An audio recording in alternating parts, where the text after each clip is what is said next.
সালাম আলাই ভাই। মানুষে অভাবে স্বভাব নষ্ট, বুঝছেন?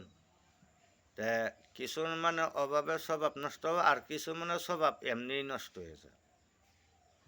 তো গতিকে হিংসা করুন যেত না, নিন্দা করুন যেত না, কার দিন কোন সময় যা কেউ কইতাত না। ঘড়ির কাটার মতন সেকেন্ডের মধ্যে মানুষের কপাল গুড়িয়া যা।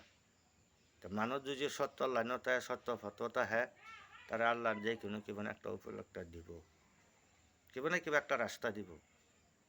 আর মরার কথা যে চিন্তা করব, হ্যাঁ দুনিয়ার দাদাগিরি করতো না, দুনিয়ার কার্য করতো না, কোনো হিংসা করতো না, হেই আল্লাহ ফ্যাট ভরতো না, সবারে বাঁকাইয়াই খাইব।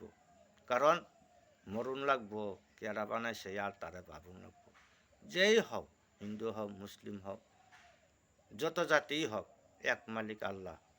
একেবারেই মালিক সৃষ্টি করনেওয়ালা মালিক এক আল্লাহ। তাই গতিকে এনে করেও না ভাই, মানুষ প্রতি হিংসা করে না, মানুষ প্রতি কাদা দিও না, মানুষ প্রতি ঠগায় না। বেলেগ ডে ঠগালে নিজে ঠগুন লাগবো, একজনে আসালে তুমি আসতে লাগবো, একজনকে ফিন্দালে তুমি ফিনতে লাগবো। তো গতিকে যে নি করবা এনে ফল তোমরা পাইবা। যত বালা করবা তত বালা সামনের দিকে আইব, যত খারাপ করবা তো সামনের দিকে খারাপ হইব, বুঝছেন?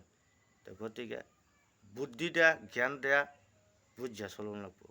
দশে যাতে না ঠেয়াই তারা, কানুনে যাতে না, কানুনটা লইয়ে চলুন লাগবো, ধর্মটা লইয়ে চলানো লাগবো। ধর্ম ছাড়া দেশ চলতো না, কানুন ছাড়া দেশ চলতো না। বাড়ি ঘর যেন থাহি তাও কানুন লাগবো, বাড়ি ঘরও নিয়ম কানুন থাকুন লাগবো, ধর্ম থাকুন লাগবো, তেহি সংসার চলবো, নাহলে সংসার চলতো না। আসসালামু আলাইকুম।